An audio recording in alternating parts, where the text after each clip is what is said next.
नमस्कार, बहुत बहुत स्वागत है आप सभी का मेरे इस YouTube चैनल में। आज इस वीडियो लेक्चर में हम लोग जानने की कोशिश करेंगे कि भारत में यूरोपियों का आगमन किस लिए हुआ, या इसको हम ये कह सकते हैं कि यूरोपियों को ऐसी क्या दिक्कतें आने लगी थी, क्या ऐसी जरूरत पड़ गई थी कि उन्होंने समुद्री यात्रा करके भारत तक पहुंचने का मार्ग खोजा। ये जो यात्रा होती थी ना उस समय, समुद्री यात्रा, ये काफी खतरनाक होती थी। आप जिंदा लौटेंगे या नहीं लौटेंगे इसकी कोई गारंटी नहीं होती थी।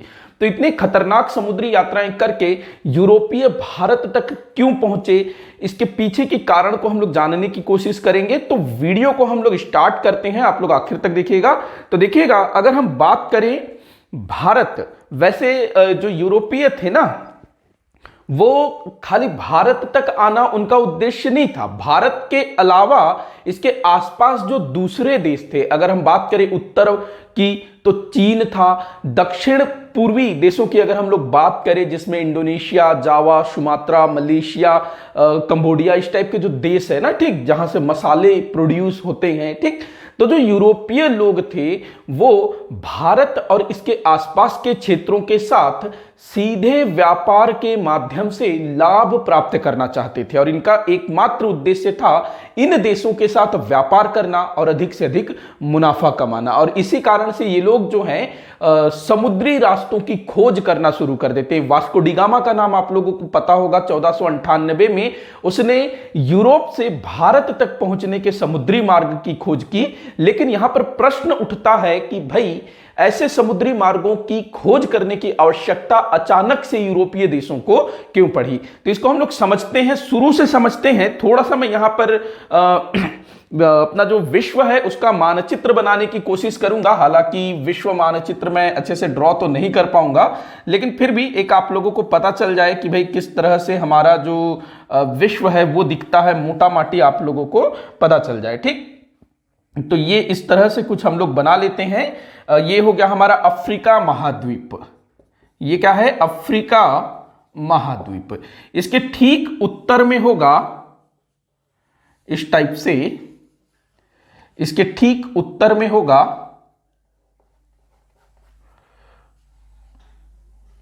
ऐसे,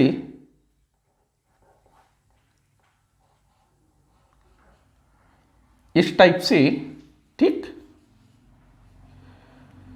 फिर यहां भी एक समुद्र होगा, ऐसे हम लोग बना लेते हैं, ठीक।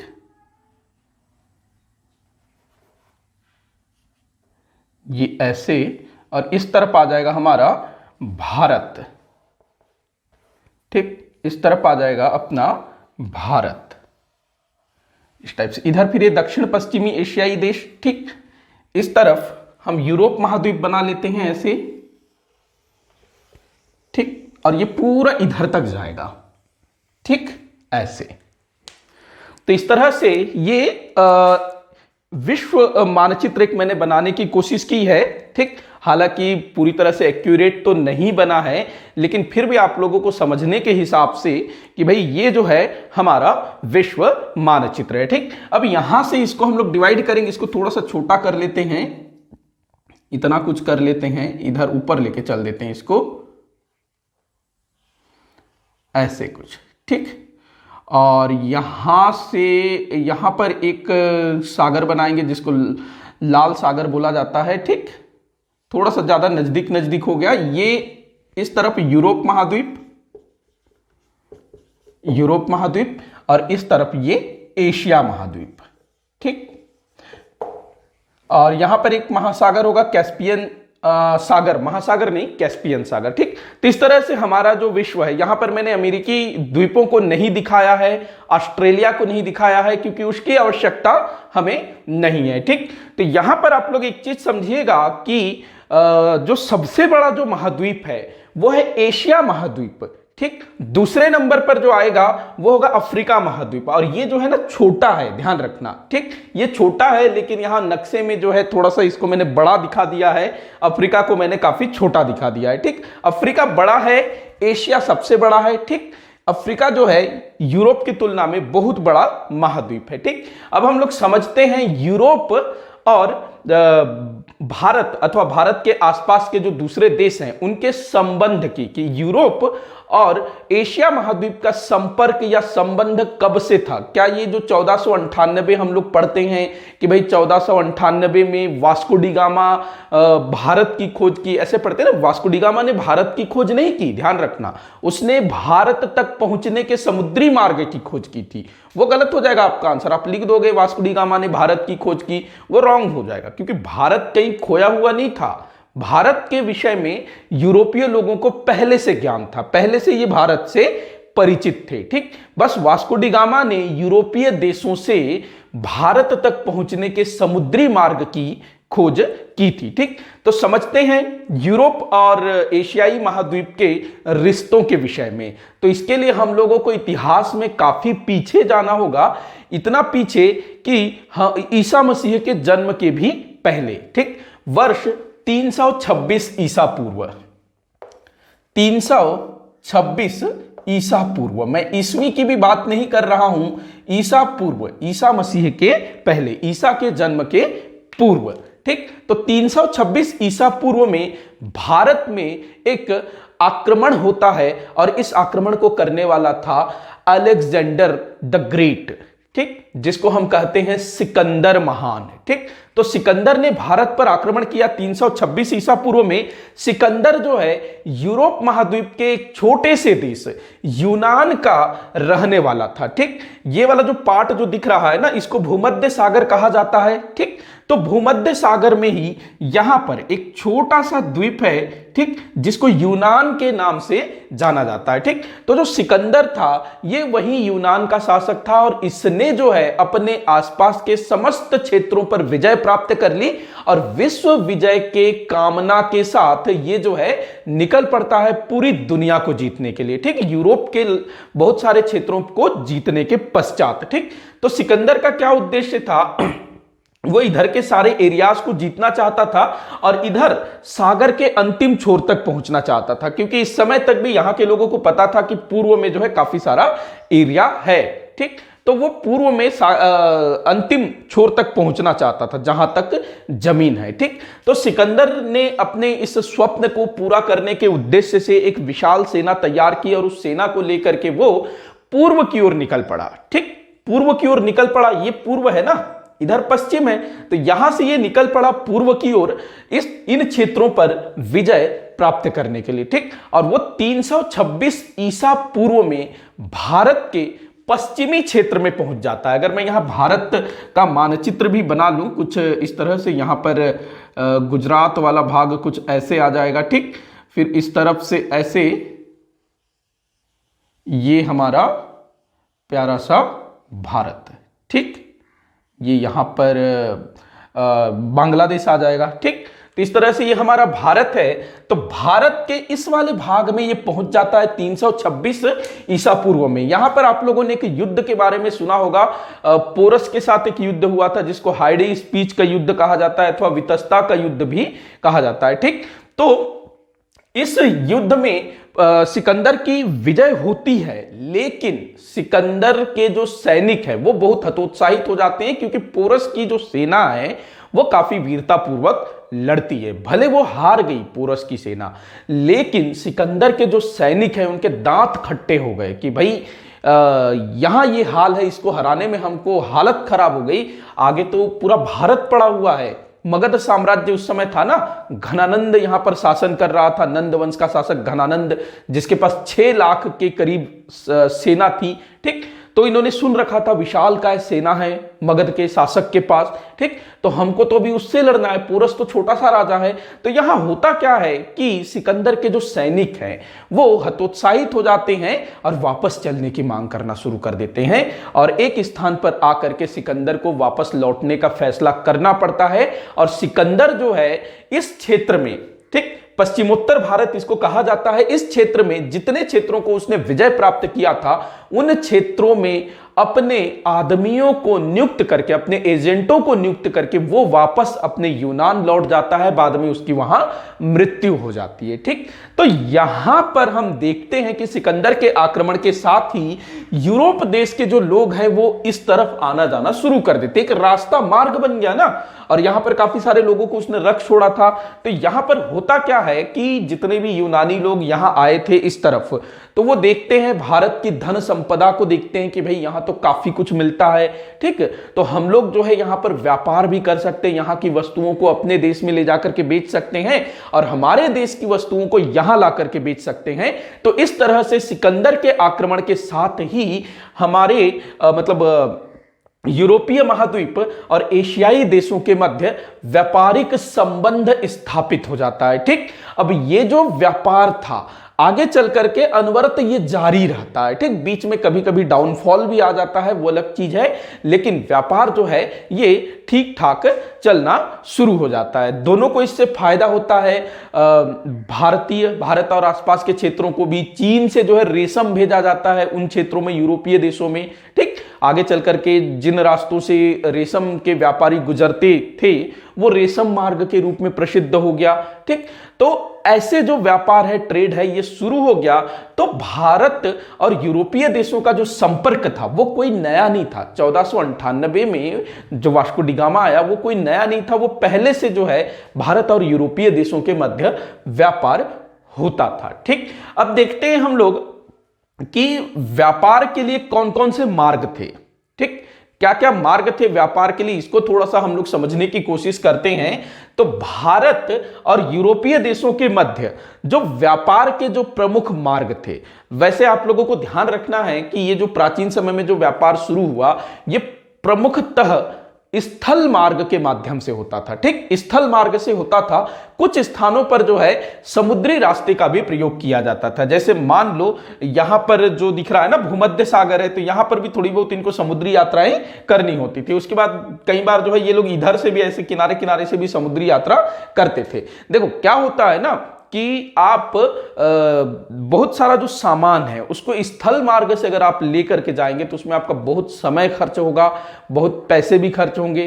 आपको घोड़ा गाड़ी यूज करना होगा, बैलगाड़ी यूज करना होगा, ऊंटों को यूज करना होगा, तो उनको खिलाना पिलाना भी पड़ेगा, ठीक। तो उसमें जो है समय काफी लग जाता है, ठीक।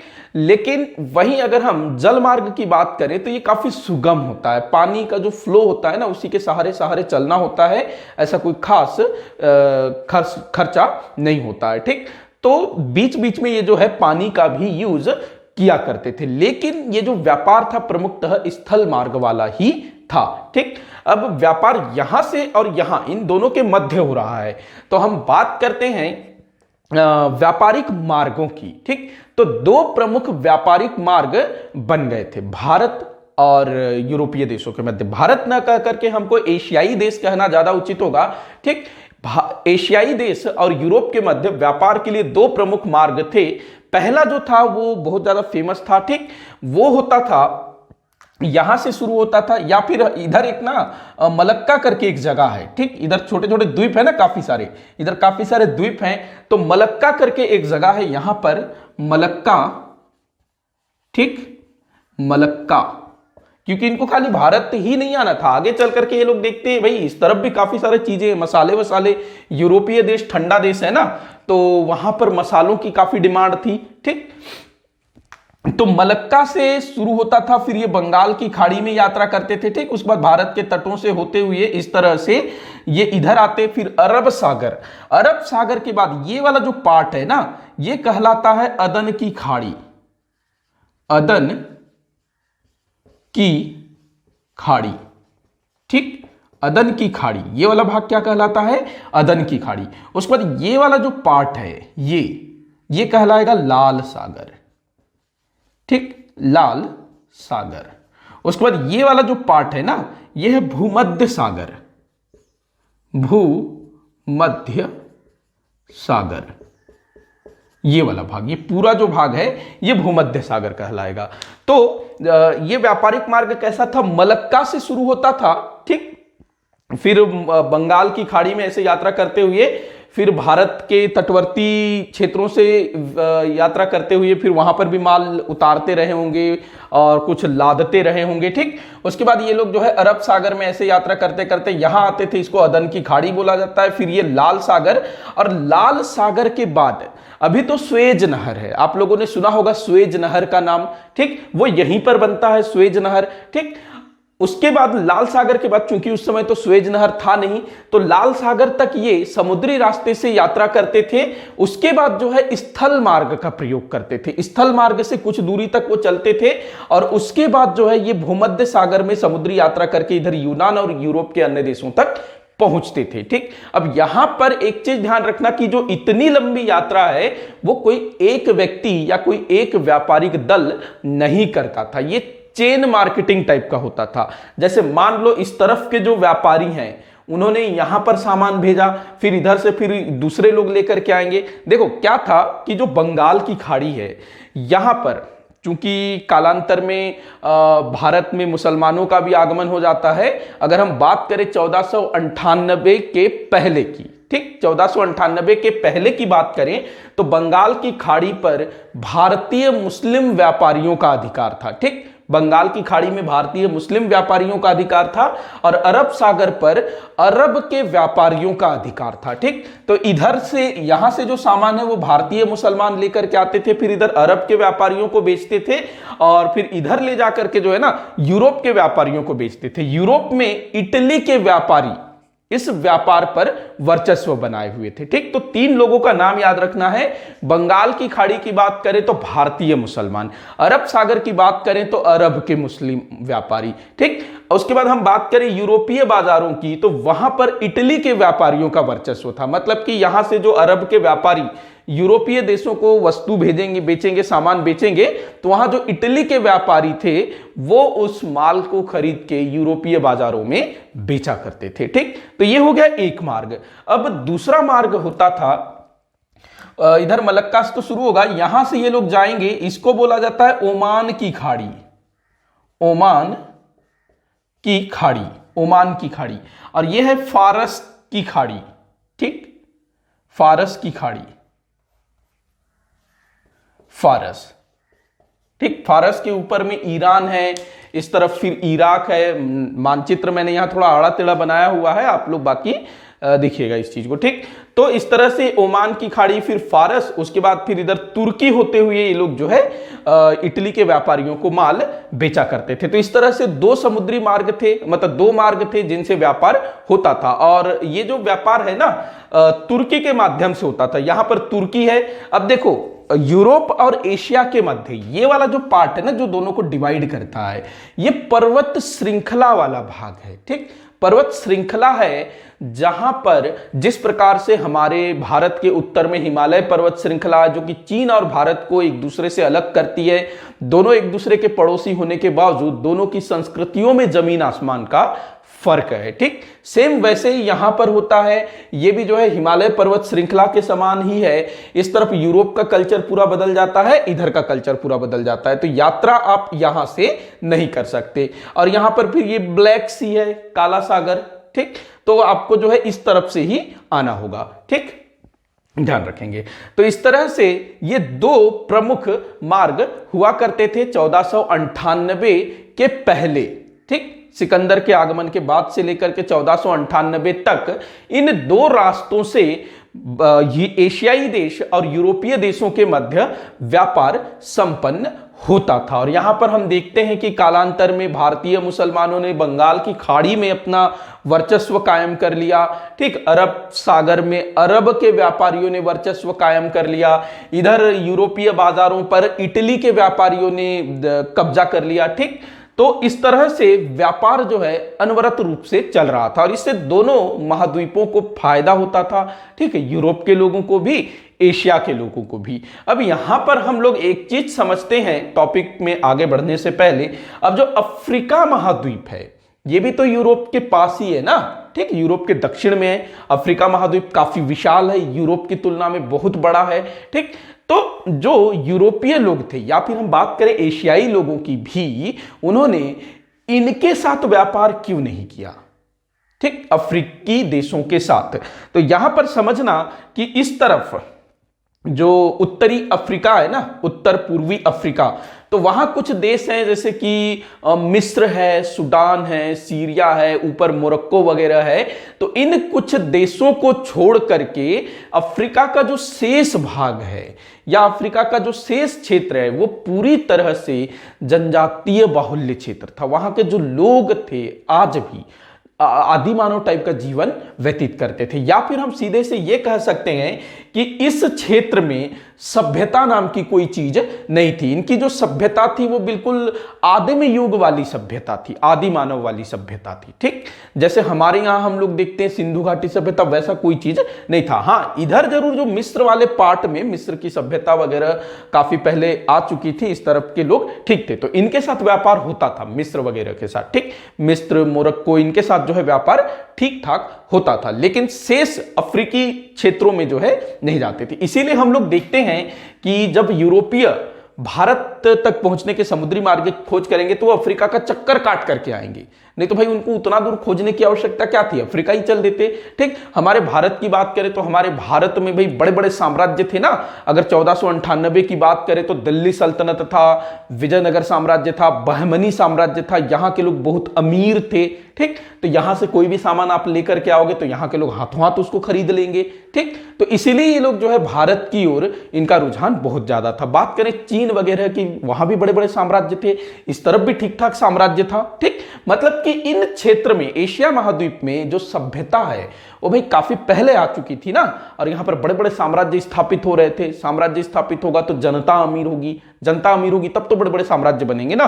तो जनता अमीर होगी तो उसके पास परचेसिंग पावर भी होगा, खरीदने की क्षमता, क्रय शक्ति जिसको हम बोलते हैं अर्थशास्त्र में। ठीक, जो कि अफ्रीकी देशों में नहीं था, कुछ एक को छोड़ करके।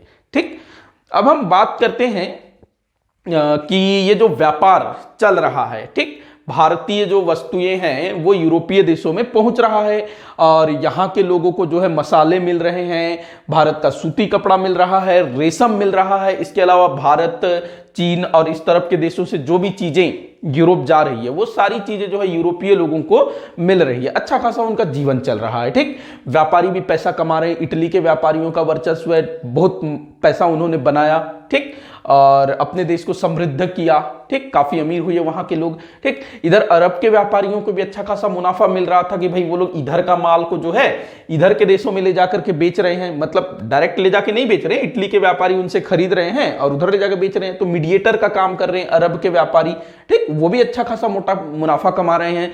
बात करें भारतीय व्यापारियों की तो भाई भारतीय व्यापारी भी इससे अच्छा खासा मुनाफा कमा रहे हैं। ठीक, और यूरोपीय देशों की जो वस्तुएं हैं वो भारतीय बाजारों में भी आ रही है, तो दोनों क्षेत्रों को ठीक ठाक मतलब प्रॉफिट हो रहा था, लाभ हो रहा था।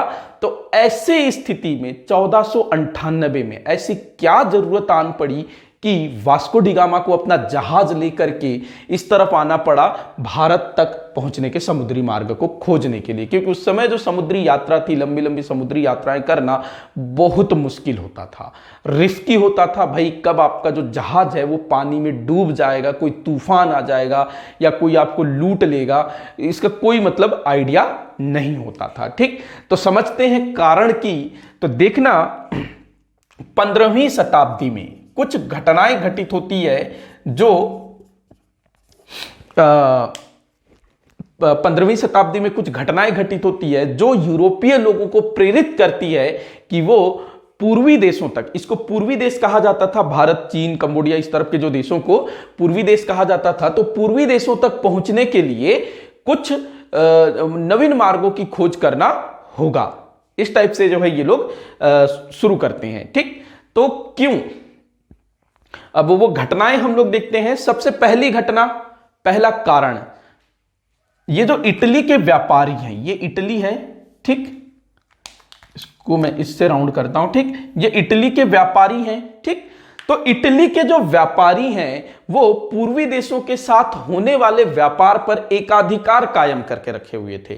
ठीक, मतलब कि अरब के जो व्यापारी हैं उनसे कोई वस्तु खरीदेगा तो वो इटली के व्यापारी ही, दूसरे देशों के व्यापारियों को इस व्यापार में कोई भी हिस्सा नहीं दिया जाता था।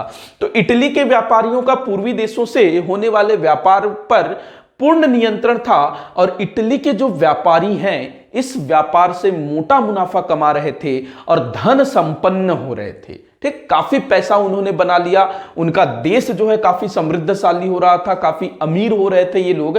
तो ऐसी दशा में यूरोप के जो अन्य देश हैं, खास करके पुर्तगाल, स्पेन, ठीक, उसके बाद इंग्लैंड, फ्रांस, ये सब के सब जो है कहीं ना कहीं इनके अंदर जेलसी वाली भावना आने लगी, जलन आने लगी कि भाई जो इटली के जो लोग हैं, इटली के जो व्यापारी हैं, पूर्वी देशों के साथ व्यापार करके वो लोग तो भाई बहुत मुनाफा कमा रहे हैं, बहुत अमीर हो रहे हैं। ठीक, क्योंकि इटली के जो व्यापारी थे पूरे यूरोपीय देशों में इधर के वस्तुओं को बेचा करते थे। ठीक, तो यहां इनको काफी मुनाफा हो रहा था, तो एक जेलेसी वाली भावना थी और ये लोग चाहते थे कि पूर्वी देशों के साथ ये जो व्यापार है उसमें हमें भी हिस्सा प्राप्त हो, हमें भी हिस्सा मिलना चाहिए। और लेकिन जो इटली के व्यापारी थे वो अपना वर्चस्व, दबदबा ऐसे बना रखे थे कि दूसरों को मौका ही नहीं मिलता था। ठीक, तो ये एक कारण बनता है कि भाई क्यों ना हम लोग कोई नया मार्ग खोज लें, पूर्वी देशों तक पहुंचने के लिए कोई नया मार्ग खोज लें और हम लोग जो है डायरेक्ट जाएं पूर्वी देशों में, सामान खरीद के लाएं, अपने देश में बेचे, यूरोप के अन्य देशों में बेचे। ठीक, तो ये पहला कारण बना। दूसरा कारण जो बहुत ज्यादा इंपॉर्टेंट है, वैसे और भी काफी सारे कारण थे, जैसे यूरोप में पुनर्जागरण होता है, धर्म सुधार आंदोलन इसी समय शुरू होता है, कुछ वैज्ञानिक खोजें शुरू होती है, दिशा मापक यंत्र। ठीक, दिशा मापक यंत्र क्या होता है? दिशा देखने वाला यंत्र। आप दूर समुद्र में, खुले समुद्र में आप यात्रा करेंगे, आपको पता ही नहीं चलेगा भाई किस तरफ जाना है। ठीक, एक सूरज एक माध्यम बनता है, जिधर से सूरज निकलेगा उसको आप मान लोगे पूर्व, जिधर वो डूबेगा उसको मान लोगे आप पश्चिम। ठीक, लेकिन दोपहर के समय कैसे करोगे, रात के समय कैसे करोगे, जब बादल छा जाएगा तब कैसे करोगे? तो ये बड़ा दिक्कत होता था। इसी कारण से जो है ना पहले लंबी लंबी समुद्री यात्राएं नहीं की जाती थी, या फिर जो तटों के किनारे अधिकतर यात्राएं की जाती थी, ताकि आपको जो है दिशा भ्रम न हो जाए। लेकिन इसी समय हम देखते हैं 14वीं-15वीं शताब्दी में वैज्ञानिक खोजों में वृद्धि होती है और दिशा मापक यंत्र की खोज कर ली जाती है, और ये जो है एक क्रांतिकारी खोज इसको माना जाता है, दिशा मापक यंत्र। जितने भी समुद्री यात्री थे, नाविक थे, उनके लिए काफी मतलब बेहतरीन चीज साबित होता है, और ये इस दिशा मापक यंत्र के माध्यम से समुद्र में लंबी लंबी यात्राएं करने के लिए प्रोत्साहित हो जाते हैं, उत्साहित हो जाते हैं। ठीक, तो एक दिशा मापक यंत्र भी है। इसके बाद अगली जो चीज है, इस समय जो है अच्छी किस्म के नावों का निर्माण होना भी शुरू हो गया। ठीक, जिससे आप दूर दूर तक लंबी यात्राएं कर सकते हो। ठीक, तो ये कुछ कारण थे। इसके बाद सबसे मोस्ट इंपॉर्टेंट कारण ये होता है वर्ष 1453 में। ठीक, अब देखना ये वाला जो एरिया है, यहां पर आज के समय में एक देश है तुर्की। ठीक, छोटा सा देश है तुर्की, जिसका कुछ भाग जो है एशिया महाद्वीप में है, कुछ भाग जो है यूरोपीय महाद्वीप में। इस तरफ छोटे छोटे द्वीप है, ध्यान रखना। ठीक, तो तुर्की में एक जगह है कुस्तुनतुनिया।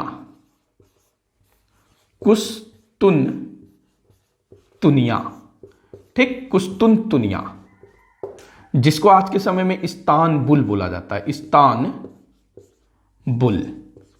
ठीक, इस्तानबुल। तो ये जो कुस्तुनतुनिया है, ये हम लोग यहां कहीं पॉइंट कर सकते हैं। ठीक, यहां कहीं हम लोग पॉइंट कर सकते हैं, एशिया और यूरोप के मध्य में इस्तानबुल।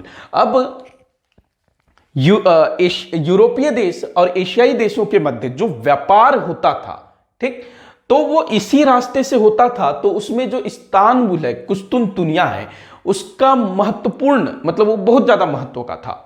ठीक, इसी रास्ते से होता था। ठीक, तो इस व्यापार में पूर्वी देश और यूरोपीय देशों के मध्य होने वाले व्यापार के प्रमुख केंद्र के रूप में कुस्तुनतुनिया था। ठीक, इसका महत्व बहुत ज्यादा था। अब होता क्या है, 1453 में तुर्की का सुल्तान अपना साम्राज्य विस्तार करता है और इस कुस्तुनतुनिया पर अपना अधिकार कर लेता है, और देखते ही देखते आसपास के काफी सारे एरियाज को, जिसमें यूरोप का काफी सारा भाग आ जाएगा, अफ्रीका का कुछ भाग आ जाएगा इधर का, ठीक, एशिया का इधर वाला काफी सारा पार्ट आ जाएगा। ठीक, तो इन सब को अपने साम्राज्य का अंग बना लेता है। कौन? तुर्की का सुल्तान, और इस क्षेत्र से होने वाले इस व्यापार पर प्रतिबंध लगा देता है। ठीक, हालांकि वो प्रतिबंध नहीं लगाता है, काफी सारे वो क्या बोलना चाहिए, अवरोध उत्पन्न करता है। ठीक, अवरोध उत्पन्न करना शुरू कर देता है, टैक्सेस बढ़ा देता है, जो भी व्यापारी है उनके साथ लूटपाट भी किया जाता है। ठीक, तो ऐसी स्थिति में पूर्वी देश और यूरोपीय देशों के मध्य होने वाला यह व्यापार में अवरोध उत्पन्न हो जाता है। ठीक, अवरोध उत्पन्न हो जाता है, तो यहां पर यूरोपीय देशों में भारतीय वस्तुओं की भारी किल्लत हो जाती है। ठीक, मांग काफी ज्यादा थी लेकिन मांग की पूर्ति नहीं हो पाती है। ठीक, तो डिमांड काफी रहता है कि भाई भारतीय वस्तुएं मिले, लेकिन यहां पर जो है कुस्तुनतुनिया में तुर्की के सुल्तान ने अपना एक अधिकार कायम कर लिया, बोल दिया भैया जिसको इधर से जाना है, व्यापार करना है, मैं जैसा बोलूं, मैं जितना टैक्स मांगू उतना आपको देना होगा। तो यहां पर ये मोनोपोली कायम कर लेता है। ठीक, तो एक तरह से ये जो व्यापार है ये धीरे धीरे ठप होने लगता है। ठीक, तो यहां पर जो है यूरोपीय व्यापारियों को काफी नुकसान होता है, अरब के व्यापारियों को भी नुकसान होता है, इधर भारतीय व्यापारियों को भी नुकसान हो रहा होता है। ठीक, तो ऐसी दशा में क्या किया जाए? हालांकि ऐसा नहीं है कि व्यापार नहीं हो रहा था, पूरी तरह से खत्म हो गया, ये भी नहीं था, होता था, लेकिन वही था कि तुर्की के सुल्तान की मनमानी वहां पर चला करती थी। तो ऐसे में यूरोपीय देश बड़े परेशान हो जाते हैं, भाई हमको तो चाहिए मसाले, हमको तो चाहिए इस तरफ के कपड़े चाहिए, चीजें चाहिए। ठीक, उसके बिना हम नहीं रह सकते। तो यहां पर जो है यूरोपीय देशों में दबाव बनना शुरू हो जाता है कि भाई कुछ तो किया जाए। ठीक, तुर्की के सुल्तान से बात करने की कोशिश की जाती होगी लेकिन उसमें भी कोई कामयाबी नहीं मिलती होगी। ठीक है, तो ये लोग जो है अब कोशिश करते हैं कि भाई हमको निकलना होगा, नए नए मार्ग खोजने होंगे। ठीक, वहीं दूसरी तरफ जो मैंने बताया था कि इटली के व्यापारियों का वर्चस्व था, तो अब इनके पास मौका था स्पेन पुर्तगाल वालों के पास कि भाई हम लोग नए मार्ग खोजें और वहां से डायरेक्ट हम लोग व्यापार करें पूर्वी देशों के साथ। ठीक, तो अब जो है सिलसिला शुरू हो जाता है, इसको मैं थोड़ा सा क्लीन कर लेता हूं, फिर से मैं नक्शा बना लूंगा। ठीक, अब शुरू हो जाता है सिलसिला कि पूर्वी देशों तक कैसे पहुंचा जाए। ठीक, एक चीज ध्यान रखना, अब जो यूरोपीय लोग थे, चूंकि वो भारत और इसके आसपास के क्षेत्रों से पूरी तरह से परिचित थे, क्या क्या चीजें मिलती है, अधिकतर चीजों के बारे में उनको पता था, लेकिन अभी तक जो है यूरोपीय व्यापारी सीधे भारत या इसके अड़ोस पड़ोस के देशों में आकर के व्यापार नहीं करते थे। ध्यान रखना, कुछ यात्री जरूर आए थे, जैसे कि मार्को पोलो आ चुका था। ठीक, इस तरफ की यात्रा करने के लिए इटली का था ना यात्री मार्को पोलो। ठीक, तो अब जो है समुद्री मार्गों की खोज की प्रक्रिया शुरू होगी और ये सीधे आने की कोशिश करेंगे। ठीक, अब इस समय तक एक और चीज ध्यान रखना कि इस समय तक वैज्ञानिक खोजों ने काफी प्रगति कर ली थी, ये पता चल गया था कि दुनिया गोल है, पृथ्वी गोल है। ठीक, तो यहां पर एक व्यक्ति का नाम हम लिखेंगे कोलंबस। ठीक, कोलंबस मोस्ट इंपॉर्टेंट पर्सन है कोलंबस। अब देखना कोलंबस कहां का निवासी है, तो कोलंबस जो है इटली का निवासी है। ध्यान रखेंगे, कोलंबस जो है इटली का निवासी है, इटली की राजधानी जिनेवा वहां था। ठीक, तो ये इटली का निवासी है, नहीं इटली की राजधानी क्या, रोम है ना। ठीक, तो इटली का ये है निवासी कोलंबस। ठीक, अब देखना, जैसे कि मैंने बताया कि इटली के व्यापारियों का वर्चस्व था। ठीक, लेकिन यहां पर इटली का रोल नहीं होगा, बस निवासी है ये इटली का, रहता कहां है, ये स्पेन में। ठीक, स्पेन में, स्पेन की रानी का नाम है इजाबेला। Isabella, Isabella. ठीक, पता नहीं क्या बोलेंगे, इसाबेला बोलेंगे, इजाबेला बोलेंगे, क्या बोलेंगे नहीं पता। ठीक, तो स्पेन की रानी है इसाबेला। तो जो स्पेन है, जब नए समुद्री मार्ग खोजने की बात आती है ना, तो ये दो देश काफी छटपटाते हैं, एक स्पेन और एक पुर्तगाल, और इन्हीं दोनों के प्रयासों से जो है नवीन नवीन मार्ग खोजे जाते हैं। ठीक, तो कोलंबस इटली का निवासी है। ठीक, और स्पेन की रानी इजाबेला ये जो है इसको फंडिंग करती है, बोलती है कि मैं तुमको पैसा दूंगी, प्रोवाइड करूंगी। ठीक, तुमको जितना खर्चा लगता है बताओ, जो चीजें चाहिए बताओ, लेकिन तुम जो है पूर्वी देशों तक पहुंचने का मार्ग खोज करके मुझे बताओ। ठीक, अब कोलंबस बड़ा उत्साही व्यक्ति था। ठीक, बहुत ज्यादा उत्साही, इसको पता था दुनिया गोल है, तो ये क्या सोचता है, अगर मैं ठीक, यहां मैं छोटा सा मानचित्र बनाऊंगा। ठीक, ये हो जाएगा अपना यूरोप महाद्वीप। ठीक, ये यूरोप महाद्वीप ऐसे, और यहां पर हम बना लेंगे अफ्रीका महाद्वीप। थोड़ा इसको अब हम बड़ा बनाएंगे ऐसे। ठीक, ये अफ्रीका महाद्वीप। ठीक, और इस तरफ जो है एशिया महाद्वीप। ठीक, इस तरफ एशिया महाद्वीप। अब देखना, स्पेन की अगर हम बात करें,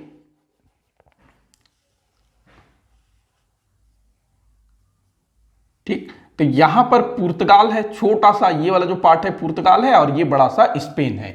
तो ये दोनों ही जो है सबसे पहले पहल करते हैं पूर्वी देशों तक पहुंचने के मार्ग खोजने की। ठीक, तो यहां पर ये फंडिंग की जाती है। कोलंबस, मैंने बोला उत्साही है, पता है दुनिया गोल है, तो कोलंबस क्या आइडिया लगाता है कि भाई पृथ्वी तो गोल है, अगर मैं यहां से सीधे ऐसे निकलो। अब इनको पता था कि जो भारत है वो पूर्व की ओर है। ठीक, भारत पूर्व की ओर है, मतलब इस तरफ है भारत। तो ये क्या आइडिया लगाता है कि अगर मैं यहां से ऐसे निकलूं, ऐसे चलता चलूं, इधर से चलता चलूं, तो दुनिया गोल है, तो दुनिया का चक्कर काट के मैं भारत के दूसरे छोर पर पहुंच जाऊंगा। ठीक, भारत के दूसरे किनारे पर मैं पहुंच जाऊंगा। ये आइडिया लगाता है, इजाबेला को बताता है कि ये मेरा प्लान है। इजाबेला भी खुश हो जाती है, ठीक है निकलो। इस समय तक दुनिया को अमेरिकी महाद्वीप के बारे में पता नहीं था, ध्यान रखना। ठीक, कि इस तरफ कोई महाद्वीप है, इनको नॉलेज ही नहीं था। अब कोलंबस निकल पड़ता है खुले समुद्र में। ठीक, दिशा मापक यंत्र लेकर के अपने साथियों के साथ, और वो एक आइलैंड में पहुंचता है, एक द्वीप में पहुंचता है। खुश हो जाता है कि मैं भारत पहुंच गया, भारत के दूसरे छोर में पहुंच गया।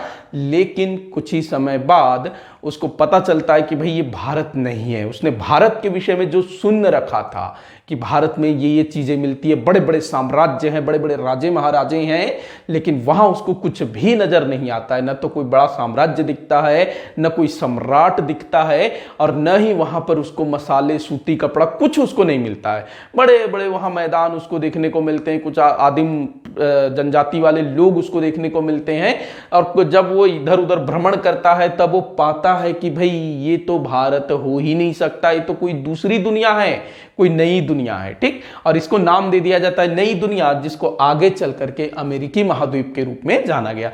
तो यहां पर इस तरह से जो है गलती से, बाय मिस्टेक, अमेरिका महाद्वीप की खोज हो जाती है। ठीक, तो अमेरिका की खोज हुई थी, ध्यान रखना, और भारत की खोज नहीं हुई थी। भारत तक पहुंचने के समुद्री मार्ग की खोज हुई थी। ठीक, तो कोलंबस का इतना आप लोग ध्यान रखना। अब हम लोग बात करते हैं पुर्तगाल। ठीक, वास्को डी गामा पुर्तगाली यात्री था ना, 1498 में भारत तक पहुंचने के समुद्री मार्ग को खोजने में इसको कामयाबी मिली थी। ठीक, तो बात करते हैं वास्को डी गामा की यात्रा की। तो वास्को डी गामा से पहले हमको एक अन्य व्यक्ति के बारे में जानना होगा, जिसका नाम है Bartolomeu Diaz. Bartolomeu Diaz, Bartolomeu Diaz. अब ये कौन था भाई? तो ये वर्ष 1487 में पुर्तगाल का था बार्थोलोमियो डियाज। तो पुर्तगाल के जो राजा हैं, सम्राट हैं, उसको बोलता है कि मैं खोजूंगा भारत तक पहुंचने के समुद्री मार्ग को। ठीक, रास्ता खोजूंगा मैं।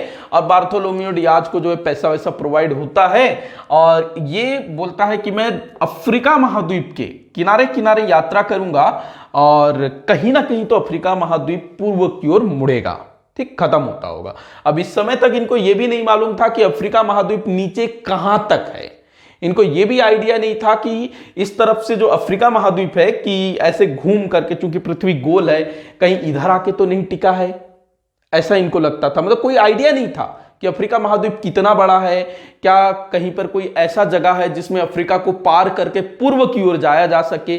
ठीक, जैसे यहां पर जो छोटा सा पॉइंट बन रहा है ना, ऐसे ही कोई पॉइंट है क्या, जगह है क्या, जहां से हम जो है उस पार जा सकते हैं। तो इसी खोज के सिलसिले में ये निकलता है। कोई आइडिया नहीं होता है कहां जाना है, एकदम बिल्कुल मतलब क्या बोलना चाहिए, अनजाना सफर। ठीक, तो बार्थोलोम्यू डियाज अपने तामझाम के साथ, टीम टाम के साथ निकल पड़ता है और ऐसे यात्रा करना शुरू कर देता है। काफी कठिन भरा इसकी यात्राएं थी, दुख भरी यात्रा जिसको हम बोलते हैं ना, ठीक, दुख भरी यात्रा, ठीक, अनजाना सफर, अनजानी राहें, ठीक, मुश्किल सफर। तो ऐसे निकल पड़ता है ये। अब सोचो जब बार्थोलोम्यू डियाज इस पॉइंट पे पहुंचा होगा और ये फिर इस तरफ मुड़ना शुरू हो गया होगा, ठीक, तो इसकी खुशी का तो ठिकाना 7वें आसमान में पहुंच गया होगा ना, कि भाई हम पूर्व की ओर मुड़ रहे हैं, मतलब भारत इधर ही से जाया जाएगा। लेकिन जब वो यहां देखा होगा आगे कि भाई ये तो अफ्रीका फिर इधर मुड़ गया वापस दक्षिण की ओर, ठीक, तो फिर इसने हिम्मत नहीं आ रहा, चलो यात्रा करते हैं, कहीं ना कहीं तो मुड़ेगा। तो ये कठिन यात्रा करते करते करते करते करते यहां कहीं पहुंच जाता है, ठीक, यहां कहीं ऐसे ऐसे बना लेते हैं, ठीक, ऐसे ऐसे टाइप का, ठीक, यहां पहुंच जाता है इस वाले पॉइंट में, ठीक। तो देखता है कि भाई इस तरफ खुला समुद्र है, तो इसको लगता है कि भाई यहां से जो है अफ्रीका महाद्वीप खत्म होता होगा और इसके बाद जो है आगे हम लोग पूर्व की ओर यात्रा कर सकते हैं। लेकिन जो बार्थोलोम्यू डियाज है उसकी यहां तक आते आते हालत खराब हो जाती है, हाथ जोड़ लेता है, भैया मैं आगे नहीं जाऊंगा, ठीक। तो यहां तक ये पहुंच जाता है और यहां पर जो अपना झंडा उंडा गाड़ देता है कि भाई मैं यहां तक आया था, बार्थोलोम्यू डियाज इस टाइप से, ठीक, अपना निशानियां उसमें छोड़ देता है और वापस लौटने की योजना बनाता है। योजना क्या, वापस लौटने की, लौट जाता है वहां से और सकुशल अपने देश लौट जाता है, ठीक। इसकी जो यात्रा थी बहुत मुश्किल भरी थी। जब वो घर से निकल रहा था होगा तो उसको मालूम भी नहीं था कि वो वापस लौटेगा या नहीं, ठीक, कहीं भाई डूब जाएगा, समंदर में खो जाएगा, क्या होगा, ठीक, इस टाइप से। तो ये जो है यात्रा करता है, यहां तक का मार्ग को ये खोज लेता है। इस बीच इसने नक्शे वगैरह भी बना लिए, कहाँ क्या चीजें हैं उसने, मतलब जो जो मुख्य मुख्य पॉइंट है ना उनको चित्रित किया होगा, ठीक, और नक्शा बना लेता है और सकुशल वापस लौट जाता है, जिस रास्ते से आया था उसी रास्ते से, ठीक। तो ये बात है 1487 की। अब समय आता है 1498। अब इसी समय कोलंबस ने अमेरिका की भी खोज कर ली, तो इधर से जाने वाला जो प्लान है वो तो कैंसिल हो गया, ठीक। तो अब 1498 समय आता है और आता है अपना Vasco da Gama, Vasco D gamma, ठीक। अब वास्को डिगामा जो है पुर्तगाल का जो सम्राट है, भाई वो खुश हो गया, यहां तक का रास्ता मिल गया, लेकिन उसके आगे कोई जाने को तैयार नहीं था, ठीक। अब यहां वास्को डिगामा तैयार हो जाता है कि बार्थोलोम्यू डियाज ने जहां तक यात्रा की थी उसके आगे कैसे पूर्व की ओर जाया जाए उसकी खोज करने में जाऊंगा, ठीक। वास्को डिगामा तैयार हो जाता है, राजा उसको फंडिंग करता है, पैसा वैसा देता है, सब कुछ देता है, जाओ खोजो, ठीक। तो वास्को डिगामा निकल पड़ता है बार्थोलोम्यू डियाज के नक्शे वगैरह को लेकर के। उन नक्शों के साथ वो आगे बढ़ना शुरू कर देता है जिन रास्तों से बार्थोलोम्यू डियाज ने यात्रा की थी, और वो जो है यात्रा करते करते इस पॉइंट पर आता है जहां तक बार्थोलोम्यू डियाज आया था। और बार्थोलोम्यू डियाज के निशानों को भी वो देखता है, जो निशानियां उसने छोड़ रखी थी कि भैया मैं यहां तक आया था, ठीक, मैं यहां तक आया था, इस टाइप से उसने जो निशानी छोड़ी थी, ठीक। तो अब यहां पर ध्यान रखना, ये वाला जो पॉइंट है ना, इसको आगे चल करके नाम दिया गया Cape of Good Hope. Hindi में बोलेंगे आशा अंतरिप, आशा अंतरिप, ठीक, कैप ऑफ गुड होप, आशा अंतरिप। मतलब कि बार्थोलोम्यू डियाज को एक उम्मीद की किरण नजर आई कि भाई यहां से शायद पूर्व की ओर जाया जा सकता है, इसलिए नाम क्या दिया गया, आशा अंतरिप। अंग्रेजी में क्या बोलेंगे, कैप ऑफ गुड होप। तो वास्को डिगामा यहां पहुंच जाता है, ठीक, बार्थोलोम्यू डियाज ने जो रास्ता बताया था उसके आधार पर। अब इससे आगे वास्को डिगामा को अकेले यात्रा करना था, अकेला नहीं था, उसके साथ उसकी पूरी टीम थी, बट लीडर वही था तो नाम उसी का आएगा, ठीक। तो अब जो है वास्को डिगामा की असली परीक्षा शुरू हो जाती है कि उसको जो है आगे बढ़ना है, ठीक, और खोजना है रास्ता, ठीक। तो ये जो है आगे बढ़ता है और इधर उधर लोगों से भी पूछता है कि भाई क्या इस तरफ से भारत पहुंचा जा सकता है, पूर्वी देशों तक पहुंचा जा सकता है या नहीं, इस तरह से लोगों से पूछता पाछता हुआ ऐसे बढ़ना शुरू हो जाता है।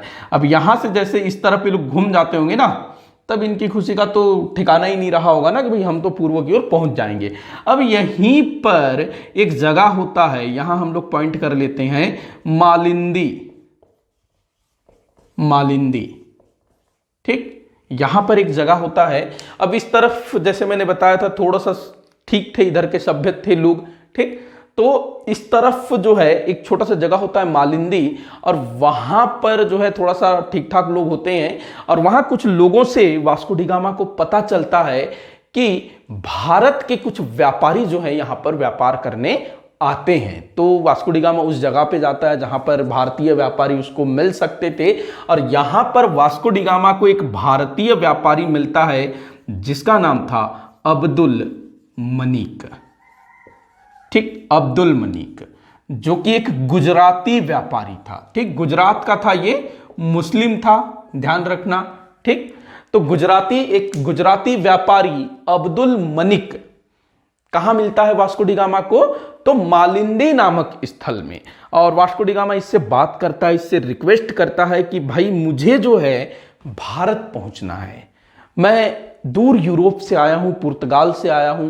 अब इधर के लोगों को भी पता था उधर के देशों के बारे में, लोग कैसे दिखते हैं, गोरी चमड़ी के होते हैं, तो वो भी देखता है और हेल्प करने को तैयार हो जाता है। कौन? अब्दुल मनीक। अब ध्यान रखना कि अब्दुल मनीक की सहायता से जो वास्को डी गामा है वो अपनी यात्रा को आगे बढ़ाता है और पहुंच जाता है कहां? भारत के दक्षिणी क्षेत्र में। भारत के दक्षिण में एक राज्य है केरल, ठीक, अरब सागर में है ना केरल, ठीक। तो केरल उस समय कोई राज्य तो था नहीं, वहां पर छोटे छोटे राज्य हुआ करते थे, उन्हीं में से एक राज्य था कोझिकोड। कोझिकोड, ठीक, जिसको हम जानते हैं कालीकट के नाम से, कालीकट, ठीक। वैसे इसका नाम कोझिकोड है, लेकिन हम किस नाम से जानते हैं? कालीकट, ठीक। तो ये कालीकट पहुंचता है, ठीक, कालीकट पहुंचता है ये 1498 में वास्को डी गामा, ठीक। कालीकट का राजा होता है समुंदरी, कालीकट के राजा का नाम होता है समुंदरी, जिसको हम जमोरिन के नाम से जानते हैं, ठीक, जमोरिन। तो वास्को डी गामा कठिन यात्रा करते हुए अब्दुल मनीक गुजराती व्यापारी की सहायता से कालीकट पहुंचता है, कालीकट बंदरगाह पहुंचता है, ठीक, भारत का जो दक्षिणी भाग है वहां पहुंचता है, और वहां का जो स्थानीय राजा है जमोरिन, ये वास्को डी गामा का बड़े मतलब हर्षोल्लास के साथ स्वागत करता है, वेलकम करता है एकदम। मतलब वहां के लोग खुश हो जाते हैं कि भाई 7 समंदर पार करके कोई व्यापारी भारत आया है, उनके देश आया है, ठीक, कालीकट आया है, तो लोग काफी खुश होते हैं। और जो वास्को डी गामा के साथ अच्छा ट्रीट किया जाता है, ठीक। वास्को डी गामा कुछ समय कालीकट रहता है और वहां से आसपास से वो जो है मसाले अच्छी खासी संख्या में खरीदता है, ठीक। केरल वाला क्षेत्र मसालों के लिए जाना जाता है, और फिर वापस जिस रास्ते से आया था उसी रास्ते से वो जो है पुर्तगाल पहुंच जाता है, ठीक। और इस बीच उसने भी नक्शा बनाया, कहां कहां से वो गया, किस किस तरफ से यात्रा किया, उसका भी उसने मानचित्र तैयार किया, और सकुशल अपने देश लौट गया। और वहां जाकर के बताता है कि हम समुद्री रास्ते से अफ्रीका का चक्कर काटते हुए भारत तक पहुंच सकते हैं और सीधे उसके साथ व्यापार कर सकते हैं। दूसरी चीज, वास्को डी गामा ने केरल से जो भी माल खरीदा था उसको ले जाकर के वो पुर्तगाल और यूरोप के अन्य देशों में बेचता है, और उसको बेच करके वो मोटा मुनाफा कमाता है, और वो उसका जितना खर्चा हुआ था ना इस यात्रा में, उसका लगभग 60 गुना उसको प्रॉफिट होता है। तो ये प्रॉफिट काफी ज्यादा था, प्रॉफिट का जो मार्जिन था ये काफी ज्यादा था। अब पुर्तगाल के अन्य व्यापारी देखते हैं कि भाई भारत के साथ व्यापार जो है बहुत मतलब फायदे का होगा। पहले वो लोग इनडायरेक्टली कर रहे थे ना अरब के व्यापारियों के माध्यम से, वो भी इटली के व्यापारियों का वर्चस्व था, तो ये लोग जो है अब रास्ता मिल गया, डायरेक्ट हम खरीद के लाएंगे, बीच में कोई मीडिएटर नहीं होगा, हम सीधे जाएंगे भारत, वहां से खरीद के लाएंगे मसाले वगैरह जो भी दूसरी चीजें हैं और उसको जो है यहां ला करके बेचेंगे। ठीक, और इस प्लान में ये सक्सेस हो जाते हैं और 1498 के बाद हम लोग देखते हैं कि पुर्तगाल से व्यापारियों का दल समुद्री रास्ते से भारत आता है और फिर धीरे धीरे हम देखते हैं कि भारतीय व्यापार में या फिर भारतीय बाजारों में पुर्तगाल के व्यापारी छा जाते हैं और लगभग 100 वर्षों तक पुर्तगाली व्यापारियों ने भारत के साथ व्यापार में एकाधिकार कायम करके रखा था, या फिर हम सीधे सीधे बोल सकते हैं पूर्वी देशों के साथ होने वाले व्यापार पर पुर्तगाली व्यापारियों ने अपना वर्चस्व कायम कर लिया। और जो इटली के व्यापारी थे उनका तो भाई ठप हो चुका था ना, इधर वाला रास्ता था उनको। ठीक, अब देखना कि जो पुर्तगाल है उसने आने वाले 100 सालों तक इस रास्ते के विषय में किसी को जानकारी नहीं दी।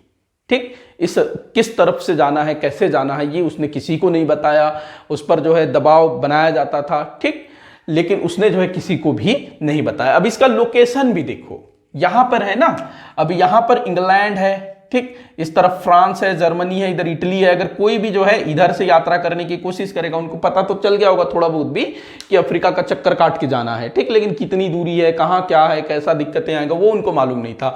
और कोई भी अगर यात्रा करता था तो जो पुर्तगाली जो व्यापारी थे उनके जहाजों को डुबा दिया करते थे। ठीक, तो इस तरह से पुर्तगालियों ने या फिर वास्को डी गामा और बार्थोलोमियो डियाज, इन्होंने मिलकर के जो है भारत तक पहुंचने के समुद्री मार्ग की खोज की। और यहां पर एक भारतीय जो व्यापारी है अब्दुल मलिक, उसने भी हेल्प की थी। तो पूरी तरह से वास्को डी गामा को श्रेय देना गलत होगा। ठीक, तो यहां पर बार्थोलोमियो डियाज को भी ध्यान रखना है, अब्दुल मलिक को भी याद रखना है और वास्को डी गामा को तो याद रखना ही रखना है। तो इस तरह से यूरोपीय देशों द्वारा भारत और उसके आसपास के देशों तक पहुंचने के लिए समुद्री मार्ग की खोज की। तो इसी के साथ आज का जो वीडियो है वो यहीं पर समाप्त होता है। इस वीडियो में हम लोगों ने जानने की कोशिश की कि पूर्वी देश अर्थात एशिया महाद्वीप और यूरोपीय महाद्वीप के मध्य व्यापारिक संबंध किस प्रकार से शुरू हुए और ये किस प्रकार से प्रगति किया और किस तरह से अवरोध उत्पन्न हुए कि यूरोपीय लोगों को नवीन मार्गों की खोज करने की आवश्यकता पड़ी। तो इन सभी चीज़ों को हम लोगों ने विस्तार पूर्वक देखा। अगर कोई डाउट है आपके दिमाग में तो नीचे कमेंट बॉक्स में ज़रूर बताइएगा। अगर लगता है कि मैंने कोई जानकारी गलत दी है तो भी आप लोग मुझे बताइएगा ताकि मैं उसको करेक्ट कर सकूं। वीडियो को जितना हो सके उतना आप शेयर करिएगा। अच्छा लगा हो तो लाइक ज़रूर करें। अपने जो भी सुझाव है वो कमेंट बॉक्स में बताएं। वीडियो को आखिर तक देखने के लिए बहुत बहुत धन्यवाद।